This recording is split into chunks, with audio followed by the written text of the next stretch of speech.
Aleluia, glória a Deus. Vamos lá, irmãos. Eu queria falar um pouco sobre o que falamos hoje pela manhã.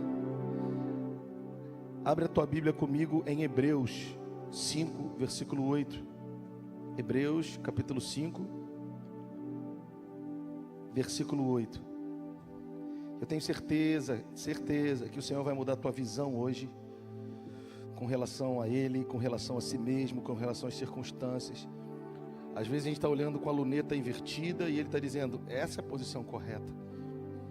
Nós vamos falar um pouco hoje, que falamos pela manhã, sobre provedores. Mas a gente precisa começar por esse texto aqui, que ele é muito poderoso. Diz assim: embora sendo ruiós, filho maduro, Jesus aprendeu a obediência pelas coisas que sofreu. Cara, é muito forte, cara. Tendo sido aperfeiçoado, tornou-se o autor da salvação eterna para todos aqueles que lhe obedecem, tendo sido nomeado por Deus sumo sacerdote, segundo a ordem de Melquisedeque. Presta atenção aqui, irmão. Olha que coisa interessante. Por que será que Jesus teve que aprender a obediência por aquilo que sofreu? Ah, Jesus também foi desobediente. Não, Jesus era Deus. Antes de ser encarnado, ele já era Deus. Então, quando ele encarnou no corpo, ele, humano, não sabia obedecer como ele, espírito, já obedecia. Então, Jesus não teve que aprender obediência no corpo, porque ele era desobediente. Ele teve que ensinar para o corpo, ele teve que aprender de Deus, pelo Espírito, a ensinar seu corpo a ser obediente. Está comigo até aqui? Agora, olha isso aqui.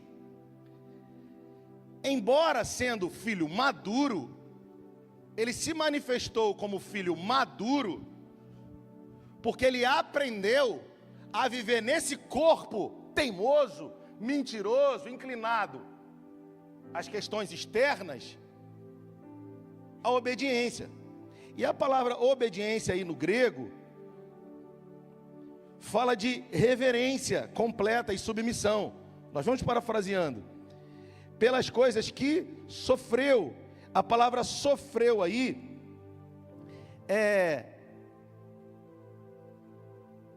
aprendeu a ter zelo. E tendo sido aperfeiçoado, ou seja, ido no processo até o fim, se tornou sumo ou autor da salvação eterna. Então presta atenção, parafraseando. Embora sendo ruiós, se tornou e aprendeu a ser ruiós, porque submeteu o processo do Pai até o fim, pelas coisas que teve que obedecer. E por isso ele se tornou ruiós, se tornou maduro. E por causa disso, mesmo sendo Deus, no corpo tornou-se ou manifestou quem ele já era, autor da nossa salvação. Para que todos que entendem isso e que, como ele, aprendem a levar a sua vida para um lugar de obediência, como ele, os que lhe obedecem, para esses ele foi nomeado por Deus sumo sacerdote, ou seja, aquele que agora abre a porta e inaugura um novo tempo, porque essa era a função do sacerdote, para nos conectar diretamente a Deus. Mas se a gente entende que o que ele fez é para que eu obedeça para entrar nessa nova realidade. Quem está comigo até aqui? Sim ou não? Então, partindo desse princípio, a gente precisa pensar no que Deus está cambiando na nossa vida nesses dias. Olha aqui. Eu vou falar isso aqui com muito temor, e não é a intenção de alfinetar ninguém, até porque isso nos tira desse lugar. Me tira também, tá? Fica de boa. Eu sempre menciono o meu pastor Juscelio, ou o meu pastor Luiz Hermínio, porque a gente tem mania de achar que aquele cara do YouTube é o herói. A gente nunca se relaciona com essas pessoas. Eles são gente usada por Deus. Mas eu tenho o prazer e a honra de dizer que os meus referenciais são meus amigos. Nós devemos valorizar mais aqueles que Deus nos deu. E parar de viver os nossos desvaneios de que a grama do vizinho, ou ela é pior, ou ela é muito melhor que a nossa. precisa aterrissar para a realidade que Deus nos deu e cuidar dela. Partindo desse princípio, ouvindo um trecho de uma palavra do pastor Juscelio, ele fala o seguinte, sempre fala ao meu coração muito, quando eu ouço e o meu pastor. Ele fala sobre a gente estar vivendo, e aí eu falo isso com muito respeito, a partir do medo. Não precisa concordar comigo, só pensa. Alguém que recebeu a notícia de uma gravidez, antigamente a pessoa já celebrava a gravidez. Agora a gente vai esperando os testes para ver se é verdade mesmo, para ver se não vai acontecer nenhuma coisa com o neném. Ele fala isso na mensagem. E tantas outras coisas. A gente, em nome da prudência, a gente fez covas para nós mesmos em lugares emocionalmente terríveis na nossa alma e a gente foi se escondendo ali. Por exemplo, muitos de nós vivemos com o medo do dinheiro acabar amanhã. Há quanto tempo a gente vive com esse medo? Há quanto tempo os nossos pais que andaram nesse lugar, nossos avós, nos doutrinaram a andarmos nesse lugar e a gente anda até hoje? E em nome de uma economia, nós somos avarentos, em nome de uma economia, a gente tem mentalidade de escassez. Eu não estou falando que não temos que fazer uma gestão melhor dos recursos, mas aquela velha história, ao invés de ensinarmos os nossos filhos a serem econômicos, mas empreendedores, a gente só diz que eles não podem gastar porque o negócio está difícil e ninguém empreende nada. E vai ficar difícil, porque se não empreende... Para que Deus abençoou o homem em Gênesis 1:28? Para ele ser frutífero. E como é que eu frutifico? Se eu pego a semente e semeio. Aleluia, se eu cuido da terra. Aleluia, Deus te deu as sementes. Glória a Deus. Então a gente está com medo do dinheiro acabar amanhã, por isso que acaba. A gente está com medo de acontecer o pior amanhã. Pastor, mas e se acontecer? Deus levou, irmão. Não estou dizendo que é fácil viver tais coisas, mas nós precisamos a partir do homem espiritual e não a partir do Adão caído. O que você quer dizer, pastor? Para a gente esse mês viver a realidade do poder da igreja, a gente vai precisar parar de se alimentar das notícias, das manias, dos achismos, dos cortes de vídeo. Porque eu também me alimento dessas coisas de forma errada, mais do que deveria, se é que eu deveria me alimentar em alguma medida. E eu preciso me alimentar daquilo que em mim está, da vida de Deus que em mim habita. Porque a vitória que vence o mundo não é o que eu aprendo do lado de fora, é a partir da fé que opera em mim. Quem está comigo até aqui? Então, partindo daí, Deus vai mudar a nossa mente. Irmão, mês de agosto é para Deus mudar a nossa mente. Pastor, mas eu estou 38 anos nessa. E se você, fala com todo respeito, você já passou dos 60, 70, não vem teimar no meu ouvido e dizer que eu aprendi assim. Vai mudar, minha senhora, vai mudar, meu senhor. Aprendeu errado, meu senhor. Tem que romper, tem que cambiar a mente. Porque o paralítico no tanque de Betesda eram 38 anos e teve que cambiar a mente. A mulher com fluxo de sangue eram 12 anos e teve que cambiar a mente. E Moisés com 80 e poucos anos, 80, né? Teve que cambiar a mente. Então, por favor, a gente não pode mais fazer da teimosia do Adão caído chamar de fé. Isso é mentira. Isso é teimosia do Adão caído. E o que é a fé? É a fé dizer para esse corpo aqui, corpo. Por que Jesus aprendeu a obediência por aquilo que ele sofreu no corpo? Ele aprendeu a obediência no corpo, por aquilo que ele sofreu no corpo. Porque ele sendo Deus, ele teve que habitar num corpo. Imagina, para um Deus ter que habitar num corpo e agora dizer para esse corpo, você não quer obedecer, mas vai ter que obedecer, porque eu sou obediente ao Pai em tudo. Imagina, não tem como imaginar esse sofrimento. Pastor, e como é que eu aprendo isso? Ele habita em você para isso. Para fazer de mim um ex-desobediente, que vai aprender a obediência por aquilo que sofre. Sofre o quê, pastor? Eu tenho que sofrer nessa vida. Eu tenho que sofrer para vencer a minha vontade.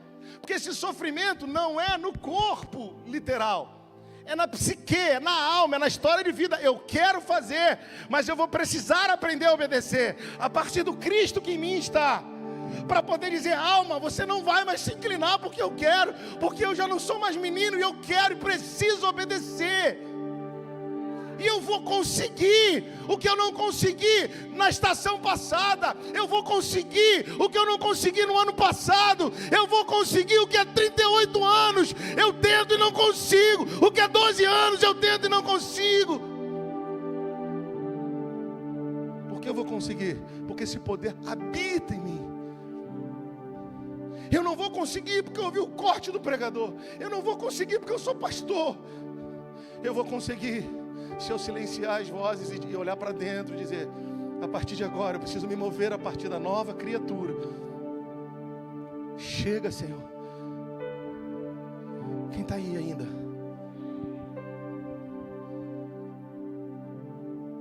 Chegou esse tempo, a gente vai precisar e a gente vai conseguir. Está comigo até aqui? Aleluia. Em nome de Jesus. Glória a Deus. Isso quer dizer que Deus está mudando, virando essa chave na minha e na tua vida. E agora? Pastor, engravidei, coloco na rede social? Não. Mas não fica com medo mais. Ser prudente é uma coisa, viver escondido na cova é outra. Entrou numa nova... E aí o pastor Juscelio, ele fala sobre celebração, né? Ele usa aquele texto que a gente fala também de Juízes 6, fala de celebração. E eu quero falar de mim aqui só um pouquinho, não muito, mas só um pouquinho. Quantas celebrações eu fui e até hoje sou roubado, mas não vou ser mais. Porque pegou, Bianca? Porque a gente passa uma vida inteira, às vezes, um tempo, e Deus vai dar aquilo pra gente. Mas por causa da nossa meninice emocional, a gente perde a celebração da conquista, que, poxa, demorou tanto e Ele entregou na nossa mão, mas a gente se perde. O inimigo, como ele cita os midianitas ali em Juízes 6, ele não trabalha para impedir você de colher, porque você até colhe, você até abre uma empresa nova, mas ela vai dando mais dor de cabeça do que alegria. Por quê? Porque a gente perde o tempo da celebração. O céu se move por celebração. Não, cara, você deveria não me olhar assim e dizer: isso aí é verdade. Porque Deus fala para Moisés: vai lá e liberta o meu povo para celebrar uma festa no deserto. A gente está esperando chegar no salão de festa para celebrar festa. A gente está esperando o filho nascer para cantar, e a Bíblia diz: canta estéreo. A festa é no deserto. O que você quer dizer, pastor? Eu quero dizer que chegou o tempo que nós não vamos celebrar por causa da geografia externa. Nós vamos celebrar por causa da realidade interna. Ainda que eu não veja, ainda não estou vendo, mas eu sei que está pronto. E o Cristo que habita em mim me ensina a viver em obediência à sua voz. E eu vou avançar. E eu não vou temer o amanhã. Eu não vou viver como um triunfalista maluco que vai meter na cara em tudo. Não, eu vou me movimentar pela palavra que eu carrego. É por isso que a gente está falando: a tua voz é poderosa. A tua voz quebra o cedro do Líbano. O cedro do Líbano não podia ser movimentado pelo vento oriental. Ele ficava duro. Não seja como o cedro do Líbano, duro igual uma pedra, duro igual uma vara estendida. Porque o cântico diz que a voz do Senhor, ela não só derruba o cedro, como ela despedaça o cedro e o despede em chamas de fogo. Porque a voz dele é poderosa. Nada vai ficar de pé diante da sua voz, cara. Então seja você o primeiro a dizer: eu estou rendido, Senhor, me sopra com sua voz, me ensina com sua voz, me empurra com sua voz, refaz e refaz, faz e refaz, porque eu preciso de ti. Quando eu penso em Gideão, em Juízes 6, ele estava malhando trigo no lagar, num lugar pequeno, fechado, e o trigo deveria ser malhado no lugar, deveria ser malhado num trigal, né? E não no lugar de malhar as uvas, de pisar as uvas. Ele estava totalmente no lugar improvisado, com medo, para preservar alguma coisa para os seus irmãos. Ele estava com medo, mas era um trabalhador com medo. Eu quero dizer, talvez você seja um trabalhador com medo. Não fica triste, porque possivelmente eu seja também. Mas isso é quem a gente acha que é, apoiado nas dores que a gente viveu. Mas ele aparece para Gideão e diz: homem valente. Cara, em nome de Jesus, eu sinto uma graça de Deus nessa noite. Ele está dizendo para você: você não é o trabalhador confuso e medroso. Você não é um menino abandonado. Você não é um menino falido. Você é um homem valente. Para algumas pessoas que se relacionam comigo, eu chamo de príncipe. Aí um dia um cara ímpio falou: por que príncipe? Eu falei: porque você é filho de rei. Ele falou: eu estou entendendo menos ainda. Eu falei: não, depois eu te explico. Ele é ímpio, não vai entender. Em nome de Jesus, a gente precisa entender. Eu não estou falando de uma forma fantasiosa, eu estou falando de uma forma real. Então ele chama Gideão de homem valente, diz que vai usar Gideão para vencer os midianitas como se fossem um só homem. Em outras palavras, ele está dizendo que foi impossível para os seus pais, para você vai parecer facílimo. Aí a nossa mentalidade de escassez nos impede de dizer amém. Você precisa dizer amém. Se o medo demorou tanto tempo para sair lá de casa, acabou, agora ele vai ter que sair. Se a falência demorou tanto tempo, agora vai sair.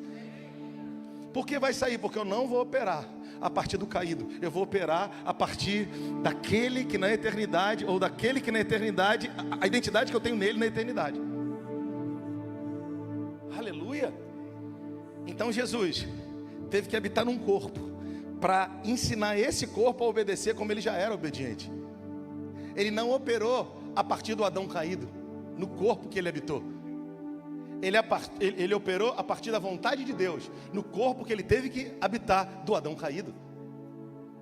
Para dizer para o Adão caído, agora chegou uma lei superior que revoga a anterior. A lei da morte agora está sendo revogada pela lei da vida.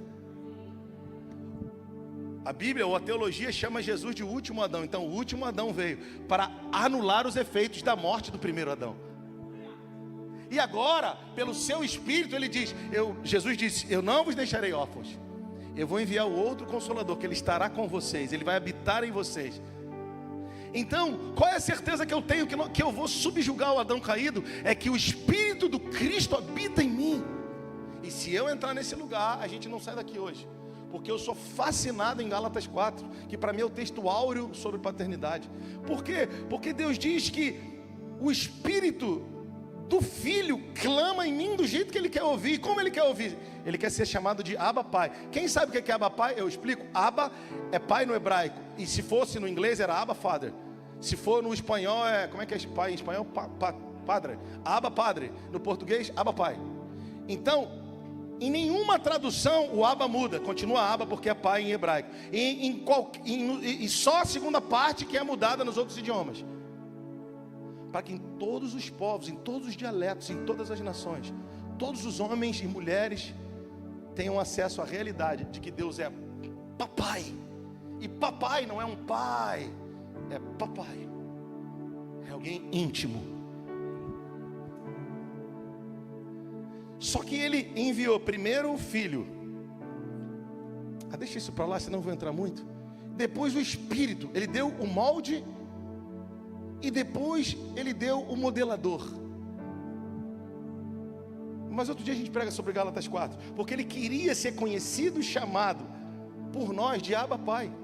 O Espírito clama em mim do jeito que ele quer ouvir. Entende? Ele fez tudo por mim, para que eu me relacione com ele como Abba Pai. E eu quero ser servo do Senhor. Sai daí, irmão. Pastor, eu trabalho na minha escala, eu canto, eu toco. Isso não importa. Ele quer ser seu pai, quer curar todas as feridas da vida psique, da história de vida vivida até hoje. Traumas, bloqueios, gatilhos. Tem um gatilho que os coaches falam pra caramba. Gatilho não se adestra, irmão. Gatilho se cura.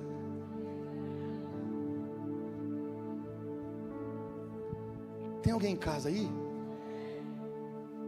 Glória a Deus. Então você não vai, nem eu, nós não vamos operar mais a partir do Adão caído, não. Agora vamos olhar, e aí vamos até onde der, que já chegou a hora de começar a avisar. Gênesis capítulo 4. Hoje de manhã nós íamos falar em 3 episódios bíblicos sobre o contraste do provedor com aquele que operou a partir do Adão caído e foi tragado pelo juízo. Explica, pastor, na relação de Caim e Abel. Abel entendeu quem ele era, filho que deveria operar a partir da realidade da eternidade. Se posicionou como primogênito, como provedor. E a oferta dele fala até hoje. Caim, que nós vamos ver agora,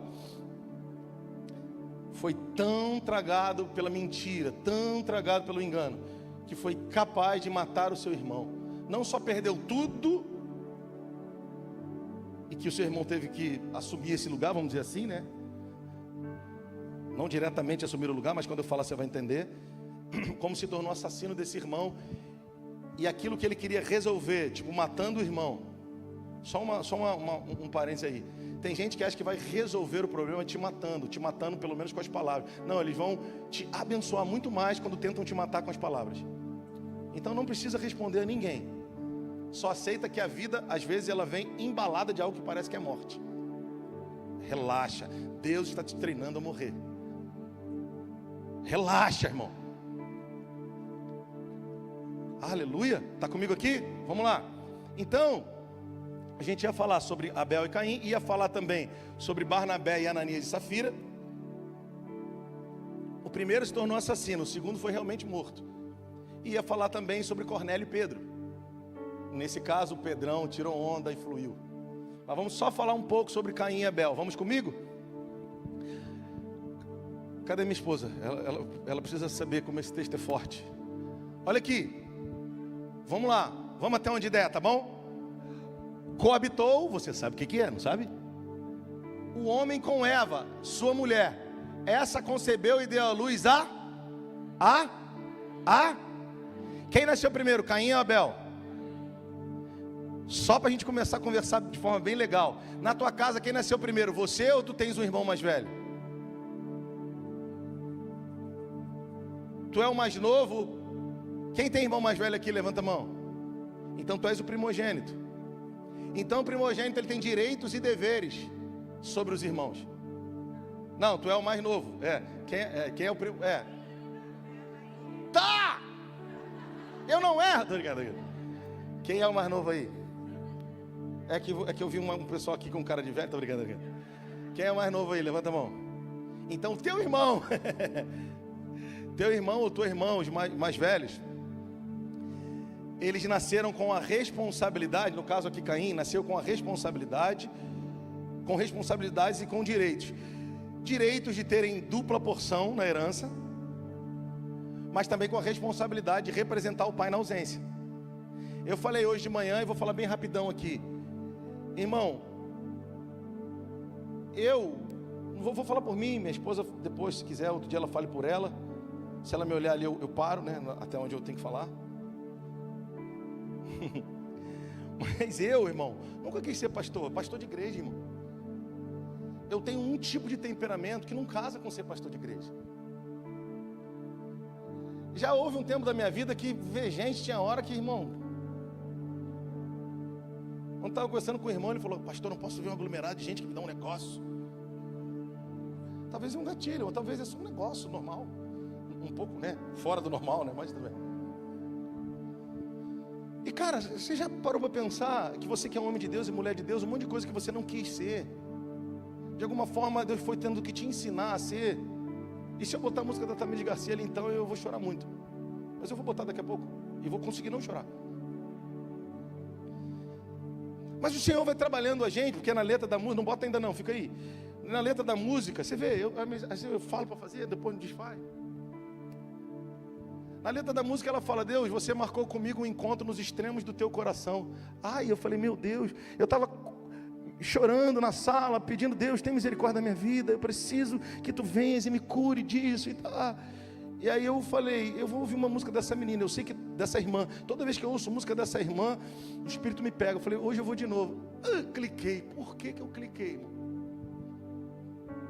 Aonde você quer chegar com isso, pastor? Só que Deus vai trabalhando na gente, porque eu descobri também que a palavra amador vem de amor, vem de amar. E a gente diz assim: eu faço aquilo que eu amo. Eu faço aquilo que eu amo porque eu sou criança. Porque crianças é que só fazem aquilo que gostam, que amam, que tem algum sentimento. Agora, quando eu sou adulto, eu falei hoje de manhã, se eu não quiser pagar a conta da Light porque eu não amo fazer, amanhã ela também não vai me amar e vai cortar a luz. Então, quando eu chego numa idade, como filho primogênito, eu não posso mais fazer o que eu digo que amo. Eu tenho que fazer aquilo que Ele me manda fazer, amando eu num primeiro momento ou não, porque eu preciso me responsabilizar por aquilo que é dele. Então, na nossa jornada de vida, Deus vai permitindo que a gente seja quebrado nas nossas convicções, nos nossos medos, nas nossas covas, para a gente obedecer, porque Ele não desistiu de nós. Ao contrário, existe uma geração te esperando. Cara, por favor, se expresse aí. Existe gente que passou por aquilo que você passou, que você não vai conseguir ajudar, escondido nessa cova. Você vai ter que sair dela para ser curado e para servir essas pessoas dizendo: eu já estive aí, eu já me escondi por isso, eu já sofri por isso, mas eu tive coragem de me expor ao Senhor. Ele me curou e hoje eu posso olhar nos teus olhos e te dizer: dá a mão aqui, sai daí. Isso pode ser no emocional, no financeiro. De manhã a gente estava falando sobre provedores. E tem uma lista lá em Romanos 12, 8, que a gente precisa falar sobre os dons, que fala que aquele que reparta, que faça com generosidade. Nosso problema, muitas vezes, é que o gatilho nos bloqueia de fazermos aquilo que Deus nos chamou para fazermos. Se Deus te chamou como empreendedor, como empresário, Ele não te enriqueceu à toa. É para que você reparta com generosidade, porque essa geração está precisando. É porque a gente tem muitos textos, eu não queria entrar em muitos aqui, eu vou voltar só no Abel. É como o pastor Marcelo falou daquele, está em Romanos também 12, né? Não, Romanos 1, 11 e 12. Achei fantástico, porque Paulo fala assim: eu quero ir ter com vocês, para compartilhar com vocês algum dom. Sabe essa vontade que você tem de ofertar? Sabe essa vontade que você tem? Você pega um Luiz Felipe, você pode largar ele lá lá em Saturno, ele vai arrumar um teclado e vai sentar para ministrar. Bota ele lá em Júpiter, não sei como, ele vai lá, arruma um violão e vai ministrar. O apóstolo Paulo está dizendo: eu quero ir ter com vocês para compartilhar algum dom. O que eu tenho, eu preciso liberar para vocês. Para quê? Para edificação de vocês, ou para confirmação. Está lá no texto, coloca para a gente aí rapidinho. Eu vou entrar só um pouquinho no Gênesis 4. Não, coloca o outro aí, desculpa. Romanos 1, né, Marcelo? 1:11, coloca aí, vamos ver se é. Vamos ver se eu estou bom de Bíblia.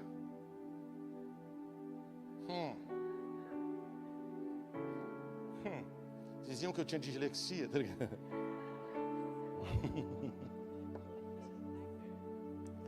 Nada a ver isso. Porque muito desejo ver vocês, a fim de repartir convosco algum dom espiritual, para que você seja confirmado. Ele está dizendo: eu vou exibir a minha capacidade, eu vou para satisfazer a minha necessidade, eu vou para confirmar você. Se eu vou para te dar um conselho, é para confirmar você.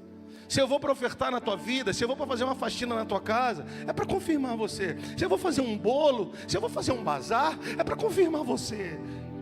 Porque aquilo que Deus me deu é para nós.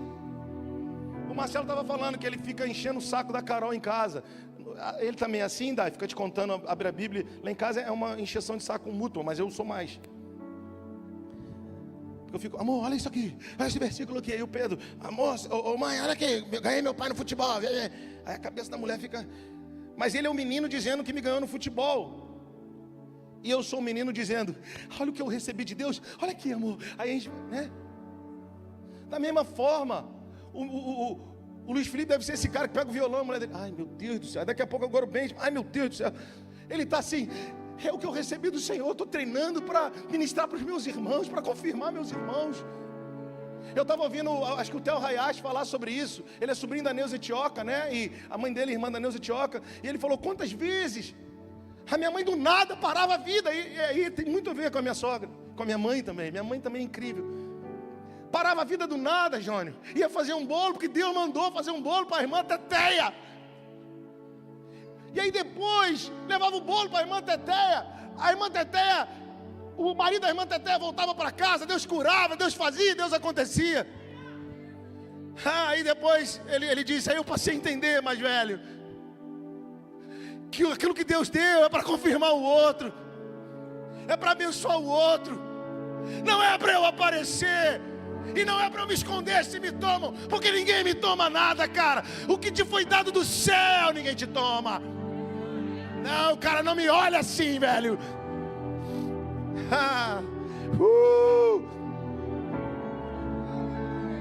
Os irmãos de José acharam que iam acabar com a história de José tomando a roupa dele, mas passou uma caravana e o salvou. O salvou de quê? De viver como irmão mimado que esculachava os outros.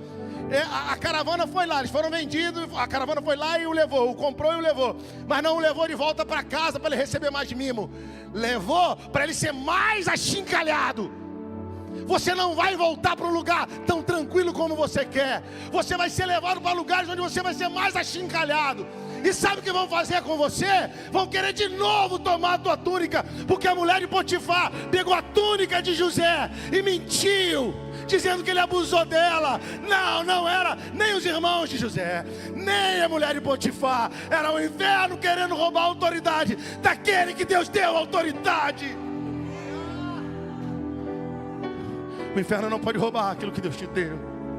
O inferno não pode roubar aquilo que Deus te deu. O inferno vai trabalhar para aperfeiçoar em você o que Deus te deu.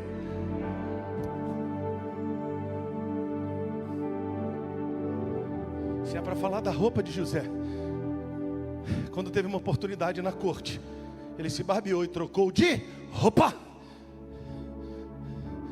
Tu já tens vestes espirituais que na hora certa vão te habilitar para entrar no lugar que quiseram te macular pelo símbolo daquilo, humano e fisicamente. Ou seja, tentaram de tudo com as vestes dele, mas chegou a hora de tu colocares vestes nupciais para entrar nos lugares nupciais. Vestes reais para entrar em lugares reais. E essas vestes reais não te habilitam, elas são um extrato daquilo que Deus te habilitou no Espírito. Então, se eu não te expliquei bem o que é Santa Ceia, é isso.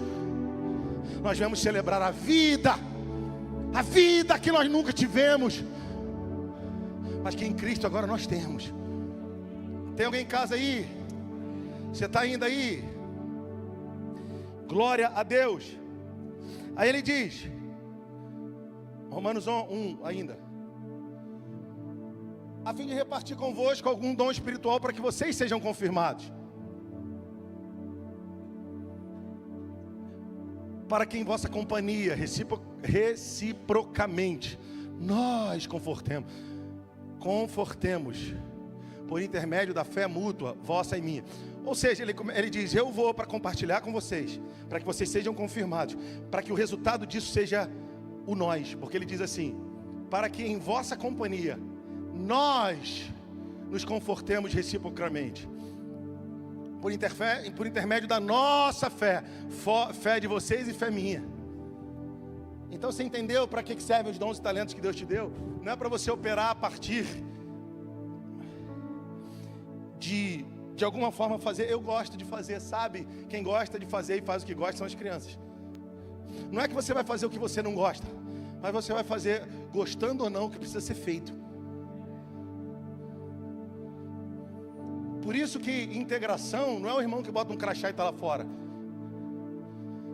Hoje de manhã eu perguntei na escola, se você perguntar, seja nessa igreja ou na igreja do Campinho, talvez tenham mais gente congregando que o meu pai abraçou, minha mãe abraçou, minha sogra, mas vou deixar essa para o meu pai, que o meu pai abraçou, do que propriamente talvez que eu tenha pregado. Por quê? Porque o teu abraço cura mais que o meu talvez, mas você decidiu cruzar os braços, porque você acha que o teu abraço é teu. O teu abraço não é teu. Você ministra abraço para que o irmão seja confirmado e nós juntos sejamos edificados. Você não trabalha aqui por dinheiro. Dinheiro é coisa que vai, mas existe um propósito, um legado geracional. Se eu fosse falar de Cornélio, eu ia falar do acesso aos memoriais, aquela palavra que o pastor Jean deu. Deus vai acessar os memoriais.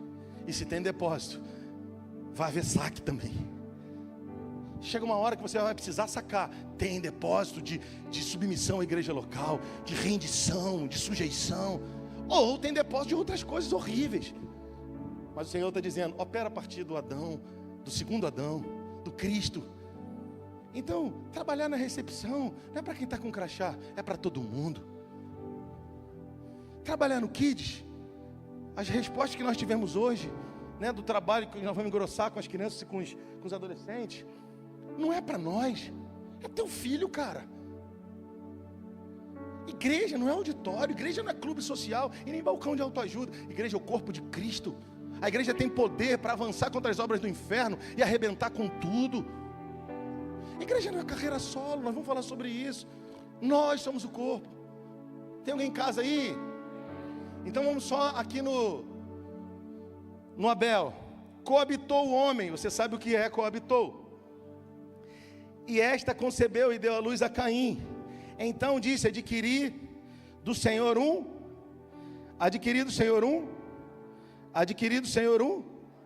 varão. Que mais? Próximo, versículo 2. Com auxílio do Senhor, obrigado. Depois deu à luz a Abel, seu irmão. Abel foi pastor de ovelhas e Caim, lavrador. Próximo. Aconteceu que no fim de uns tempos trouxe Caim do fruto da terra definiu o artigo? Uma oferta ao Senhor. Abel, por sua vez, trouxe das primícias do seu rebanho e da gordura deste. Agradou-se o Senhor de Abel e de sua oferta, ao passo que de Caim, de sua oferta, não se agradou. Irou-se, pois, sobremaneira Caim, e descaiu-lhe o semblante. Próximo. Então disse: Senhor, por que andas irado? Por que descaiu o teu semblante? Próximo. Se procederes bem, não é certo que será aceito. Se todavia procederes mal, eis que teu pecado já és à porta, e o desejo será contra ti. Mas cumpre a ti dominá-lo. Aí vai piorando. Próximo, matou. Aí Caim matou Abel. Aí o Senhor pergunta: onde está o seu irmão? Ele respondeu: não sei, acaso sou eu o guardador do meu irmão? Jesus amado. A consolidação não é com o ministério de consolidação. Precisa ser de todos nós. E ninguém deve se gloriar: o irmão não foi à igreja, eu liguei, ele está bem. Para, irmão. E quando você não ligou, e quando os outros ligou, não é sobre isso, é sobre nós. Se algum irmão, algum líder aqui for num enterro, ele não está indo em nome dele, pastor da equipe, ou apacentador que trabalha próximo de nós. Ele está indo como representante da equipe, do corpo. Se for numa festa de criança, ele não está: o diácono fulano ligou para mim. É o corpo que está trabalhando. É a igreja. Pastor fulano é lindo, pode achar lindo, ele é casado. É assim. Às vezes nem é tão lindo, mas a mulher dele acha, como a minha acha também. Mas qual que é o ponto, pastor? Sou eu o guardador do meu irmão? Sou. Todos nós devemos ser. Eu vou pegar a reta do final, volta no verso 1. Por favor, amigão. Olha que coisa incrível. Talvez você nunca leu esse texto desse jeito, como eu também nesses dias li pela primeira vez isso aqui que eu vou te falar. Estava no texto, tá? Eu li a primeira vez essa semana. Coabitou o homem com Eva, sua mulher, e esta concebeu e deu à luz a... Então disse: adquiri um varão com auxílio do Senhor. Então, presta atenção. Quem era o primogênito na parada? Agora vamos rápido, para a gente já pegar a reta aqui. Olha aqui para mim. Quem era o primogênito aqui na parada? Caim. E ele nasceu com o auxílio do... Então você consegue olhar para a tua história pregressa, se você é filho prematuro, se você ficou entubado em algum momento da sua vida. Por que você está com essa... Não, desculpa. Nós não podemos ficar com essa marra. Porque nós só estamos vivos por causa do auxílio do Senhor. Nós só nascemos por causa do auxílio do Senhor. Tudo bem, foi o auxílio dele e foi vontade dele. Você não deve se elevar e nem se diminuir. Você existe por causa da vontade dele. Adão coabitou com Eva e nasceu Caim, primogênito, com direitos e com responsabilidades. Continua o texto. Adquiriu um varão com auxílio do Senhor. Depois deu à luz Abel, seu irmão. Quem é Abel no texto bíblico, irmão? Abel é o que ofertou melhor, sim ou não, até agora? Sim ou não? Sim ou não? Sim ou não? Aqui, você tirou o sim deles. Até o versículo 2, Abel não é o que ofertou melhor. Abel é o auxiliador do Caim. Caim nasceu e Abel é o auxiliador dele. Por que eu perguntei sobre primogênito? Talvez na sua casa você não é o primogênito, você é o segundo. Mas o primogênito meteu os pés pelas mãos e você falou: eu estou aqui, Jesus. E ele falou: então vou levantar você mesmo. Já que o primeiro não quis, vai você. Foi o que aconteceu com Caim e Abel. Deus fez Caim nascer e fez Abel depois para auxiliar Caim. Depois fez Abel para auxiliar Caim, para continuar o que Caim deveria começar. Mas eu também não estou falando do teu irmão biológico, eu estou falando de mim e de você. Eu e você queremos operar a partir do primogênito, ou do que vende o direito de primogenitura, porque não gosta de alguém, porque está cansado demais, porque está com uma gripe supersônica, que está um negócio de gripe supersônica hoje. virose intergaláctica.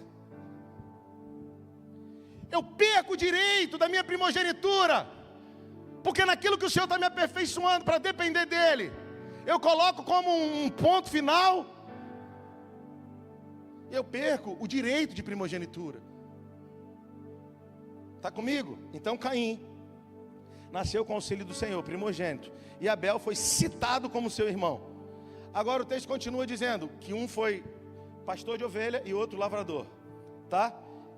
Agora, olha o que o texto diz. Aconteceu que no fim de uns tempos, trouxe Caim do fruto da terra uma oferta do Senhor, e Abel da primícia do rebanho e da gordura destes. E aqui a gente vai pegar a reta desse final aqui. Tem uns 3 finais, tô brincando. Olha aqui para mim.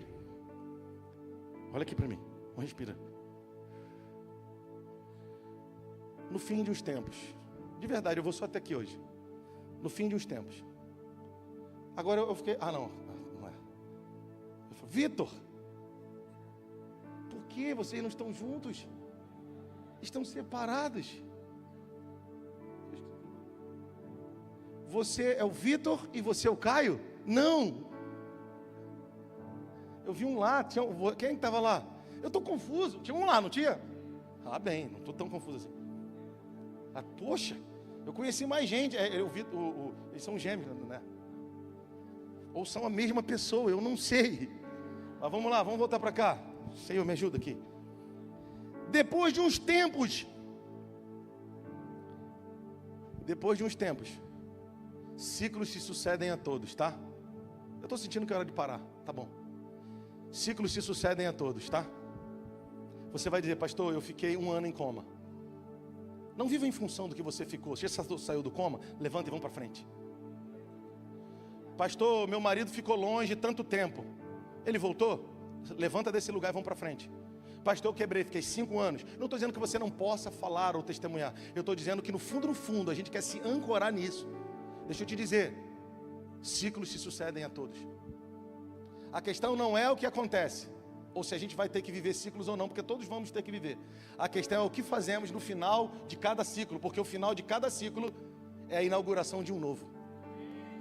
O que vai determinar como nós vamos viver o novo, e agosto é mês de portas abertas, vai ser o que nós vamos fazer nessa primeira quinzena de agosto, como resposta a tudo que Deus fez no primeiro semestre, para dizer, no segundo semestre, Ele vai ficar para trás, as coisas boas e coisas ruins. As coisas boas foram boas e as ruins me forjaram, mas agora no mês de portas abertas eu quero entrar no teu novo, e eu não vou entrar no novo a partir do Adão caído, eu tenho que entrar no novo a partir do Adão, do último Adão, que é Cristo. Eu não vou entrar entendendo que aquilo que está nas minhas mãos eu vou perder. Eu vou entender que eu era perdido, que eu não tinha nada, e agora o que eu tenho nas mãos, o Senhor vai honrar, vai multiplicar para a glória do nome dEle. Eu não vou pensar que eu vou morrer amanhã, eu já fui morto, agora eu estou vivo, então eu vou pensar a partir da vida. Eu não vou tomar esses 50 remédios que eu vou ficar doente. Não, eu vou malhar, vou correr atrás, vou mudar minha alimentação, porque eu vivo a partir da vida. Se Deus abrir uma porta, não, cara, eu vou avançar contra as portas. Eu vou dormir menos, eu vou estudar mais, eu vou me preparar mais. E eu sei que na hora que o Senhor disser, Efatá, eu vou entrar, cara. Senhor, eu estava analisando o mercado. Analisa o céu primeiro, cara. Analisa o céu. Você vai andar na contramão do mercado, vai estudar, mas começa com o Cristo. Tem alguém em casa aí, gente? Então Caim era o primogênito, Abel era irmão de Caim. Você é o cabeçudo que foi segundo. Tu é só o irmão da tua primogênita ou do teu primogênito, que estudou nas melhores escolas, que teve os melhores tênis, que teve as melhores chances. Não é sobre comparar, mas você era o que tomava moca, você é o que ficava com tênis ruim. Mas é que no dia que Jesus te pegou, meu filho, você falou, eu encontrei o meu tesouro. Não é que eu vou ser um crente emocionado, é porque eu entendi que isso aí não diz respeito a coisas pequenas, diz respeito a um chamado, uma vocação que transcende a minha psique, que transcende a realidade econômica dos meus pais. Quem sou eu na fila do pão? Então Abel era o irmão de Caim, Caim era o primogênito. Depois de uns tempos, chegou no final de um tempo para os dois. O que você vai fazer depois desse tempo? Fulano na minha casa morreu, o que você vai fazer? Isso aqui quebrou, ou isso aqui nasceu, ou esse aqui nasceu. O que você vai fazer? O que você vai fazer vai determinar se você entra no portal que está aberto ou não. Alexandre, o que Caim fez? Trouxe a oferta, uma oferta. Caim trouxe o que ele quis, Antônio. E Abel trouxe da primícia do seu rebanho e da gordura deste. Caim deu o que ele queria. Abel deu o que Deus esperava. Não, tu não entendeu ainda, calma. Caim deu uma oferta. Quando você canta, você toca, chega atrasado, não vem, está dando a tua oferta, irmão. Esse tipo de oferta a gente pode dar. Essa não deve dar, mas se tiver que dar, dá para outro. Para o Senhor é primícia. E a primícia é a primícia das intenções. Eu não estou falando que eu ou você não vamos errar, mas nossas intenções estão baseadas em quê? No Adão, eu não, pastor, eu não. Isso aí está baseado no Adão que caiu. Agora eu tenho minhas limitações, eu não consigo vencer, mas eu quero ser sincero. Bem-aventurados os mansos, porque esses herdarão a terra. Bem-aventurados os puros de coração, porque esses verão a Deus. Não deixe o teu coração se contaminar com um sentimento contra o outro, contra alguém. Senão você vai ofertar a oferta que você quer dar, mas a oferta que Deus quer receber é da primícia. E é a primícia da vida, é a primícia do coração, é a primícia das finanças, é a primícia do serviço ministerial, é a primícia do pedido de perdão, é a primícia do perdoar, é a primícia do submeter. Abel, entre aspas, não tinha essa obrigação toda. Caim tinha.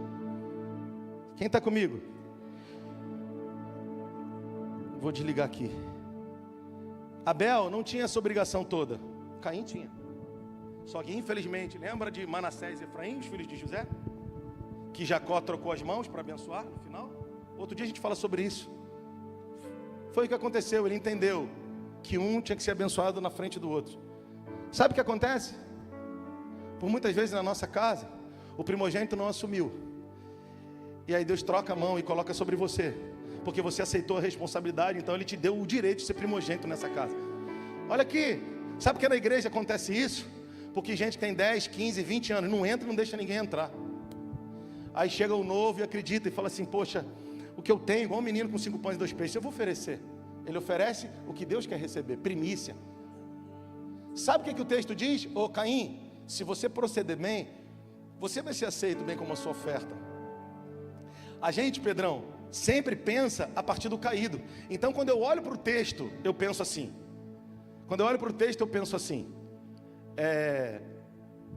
Poxa, uma palavra de condenação, Vladimir, que Deus deu.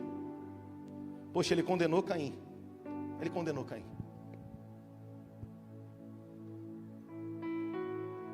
Porque a gente está pensando a partir do Adão caído. Mas o Senhor está dizendo, Ele não condenou Caim, Ele deu mais uma chance para Caim. Ele está dizendo, faz o certo, e você vai ser aceito, cara. Mas a gente está sempre pensando a partir do Adão caído. Deixa eu te dizer aqui, olha aqui para mim. Pastor, eu tropecei, eu errei, eu pequei, eu estou frio, eu não estou legal, eu estou cheio de mágoa. Beleza, a palavra não é de condenação não. A palavra é se levanta e procede bem a partir de agora, desse minuto. Porque hoje de manhã já é passado. E o inimigo não vai te prender no hoje de manhã, nem no ontem, nem no antes de ontem. Se levanta agora com essa palavra. E diz, eu vou proceder bem. Porque eu sei que Ele quer me aceitar. Ele não me fez como primogênito à toa. Ele quer me aceitar. Ele quer me usar nessa geração. Ele quer falar de mim nessa geração. Ele quer proclamar o nome dEle através da minha vida nessa geração. Mas eu não posso agir como um Caim, assassino do meu irmão. Por um acaso, e tem irmão Caim, é a segunda vez que eu falei de manhã, que ele dá a chance, amor, para Caim de se retratar. Ele diz, e o teu irmão, cadê ele? Ele fala, eu sou por acaso guardador do teu irmão? É, porque você é o primogênito e ele é teu irmão, você tem que cuidar dele. O problema é que a gente está se movendo a partir do Adão caído, e que a nossa casa acaba pagando pato, a gente fica com o semblante caído, irado, porque a gente procedeu mal. Mas o Senhor quer nos libertar disso. Ele está dizendo para mim e para você, não precisa ficar com esse semblante caído, com raiva de ninguém, achando que o teu duelo é com alguma pessoa, ainda que ela tenha te feito mal. O inimigo sabe que é aí que ele te bloqueia. Mas eu quero que tu sejas um provedor nessa geração. Eu quero que tu sejas um Abel. Sabe o que é tão lindo? Pronto, tira isso aqui de perto de mim, em nome do Senhor. Tira. Aqui, amor, estamos aqui. Sabe o que é tão lindo? Por favor, eu não creio que era a intenção eterna de Caim. Era só momentânea. Mas a gente, tomado pelas nossas emoções negativas, a gente faz cada coisa, né? Mas o Senhor tem uma palavra de cura para nós em agosto, e nós não vamos mais. Você recebe aí? Eu creio que Caim só queria resolver o problema dele. E ele falou, vou matar meu irmão, vou acabar com esse problema. Vou matar meu irmão. Hoje a gente usa punhal para matar nosso irmão, nossa esposa. Hoje a gente usa muito a língua, né? Vou matar esse cara. Quem é ele para falar isso de mim? Peguei ele em casa, cuidei dele, dei salário, dei até desodorante para ele. Não fala isso. Deixa. Fica tranquilo. E se ele quiser te matar, deixa, fica tranquilo. Primeiro que ninguém pode matar quem já morreu. Você já está morto. Mas deixa eu te falar o que eu quero te falar de verdade. Caim talvez tentou resolver o problema dele momentaneamente. Mas ele assinou na história o nome de Abel. Assinou não, confirmou que já estava assinado na eternidade. Irado, fez o que fez. Cuidado, você não vai resolver o problema assassinando reputação de ninguém. Você vai arrumar um para você e Deus vai abençoar e vai levantar ele. Caim arrumou um problema para sempre. E confirmou Abel para sempre. Por quê? Por quê? Olha aqui para mim. Pergunta, fala agora o pastor Célio. Pergunta para mim, por quê? Porque em Hebreus a escritura diz que a oferta de Abel fala até hoje. O irmão, pensando que ia matar o Caim, fez dele um pai geracional. Porque até hoje o sangue de Abel fala. É um tipo de Cristo. Por quê? Porque ele trouxe primícia. E o que é a primícia? O que ele fez? Não tinha lei das primícias. A lei das primícias veio no tempo de Moisés. Por que o primicio? Porque o céu governa sobre a terra. Não é o que eu acho, entendeu? Tu não está entendendo, Marcelo? Eu acho que eu vou fazer, esquece. Na terra como já é no céu. O céu governa. E Abel pegou isso. Os filhos do primeiro casal pegou isso. O céu vive por primícia. Aliás, é porque o tempo já acabou. Aliás, o Caim não entendeu que ele era primícia de Deus para aquela família. E ele se colocou de uma forma totalmente errada. E Abel pegou aquilo, porque o primogênito é primícia de Deus para uma casa. Precisamos cuidar melhor dos nossos primogênitos. Nós vamos cuidar. Eles são primícias de Deus para a nossa casa. Abel pegou que o primogênito é primícia de Deus para uma casa. Ou ele acessou esse lugar quando ele ofertou primícia. Quando ele ofertou primícia, ele acessou o lugar de ser primogênito. E acessando o lugar de ser primogênito, ele agradou a Deus. E Deus se agradou dele. E de tudo que ele traz ou trouxe, Deus se agradou porque se agradou dele. Deus não se agrada de R$1 que você coloca aqui. Ele se agrada de você. Ele não se agrada de uma frase que eu digo aqui que parece bonita para você. Que eu vou voltar para casa, irmão, para ter que ser... Mas eu quero viver como Abel. Se quiserem me matar, não tem problema. Porque eu sei que se matarem, vivo mais ainda. Mas matar alguém, não vou. Porque eu não quero morrer mais ainda. Caim achou que estava resolvendo o problema, Habib. Não seja mais tomado pelo impulso. Porque o texto diz, isso é muito forte. Teu pecado bate a porta, domina ele. Porque deixa cair o teu semblante, porque está irado contra teu irmão. Resolve agora, Caim. Traz primícia, seja primícia. Está comigo? Ele trouxe a oferta que Deus queria, porque era de primícia. Se posicionou como primogênito. E ainda atingiu o coração de Deus como homem do futuro. Porque Deus já ia entregar, ou ia entregar no futuro, a sua primícia, que é Jesus. Mas Abel já imitou Jesus lá atrás, homem do futuro. Fique de pé no seu lugar e eu quero dizer para você. Levanta sua mão aí. Eu quero dizer para você. Levanta sua mão aí. O futuro é logo ali. Mas você não vai chegar nele se logo aqui você usar a chave da primícia. A chave da primícia vai te projetar no futuro no Cronos. Tá bom sim, tá bom sim. A chave da primícia vai te projetar no futuro do Cronos. Quando alguém falar de você no futuro, daquilo que Deus está fazendo, olha como Deus prosperou a tua empresa, você vai dizer, há 5 anos atrás eu entendi o que é viver no lugar de primogênito, de ser uma primícia. E se hoje eu estou colhendo, é porque eu venho lá de trás, meu amigo. Eu venho lá de trás dizendo não para coisa que eu não queria dizer, mas por obediência. Eu parei de calcular litros de gasolina e quilômetros. Parei de contabilizar essas coisas. Porque o Senhor que me supriu enquanto era pouco, foi me suprindo enquanto era mais ou menos, me supre no muito e é super abundante. Não vai acabar mais. Eu quero liberar sobre a tua casa, porque eu estou recebendo sobre a minha. Que Deus tire da minha e da tua boca toda palavra que diz eu não tenho dinheiro. Eu quero declarar sobre a minha e sobre a tua vida. Quanto mais você usar os recursos, não só para ofertar no altar, mas para cuidar da tua casa segundo a vontade de Deus, milagrosamente os teus celeiros vão se encher, milagrosamente as tuas vasilhas vão se encher, porque tu entendeu, você entendeu que você é a primícia e que tudo que na tua vida está, seja dons, talentos, recursos, tudo é para que uma geração seja provida, abençoada. Se você crê, cara, solta quem está do seu lado, levanta a sua mão, libere a sua expressão.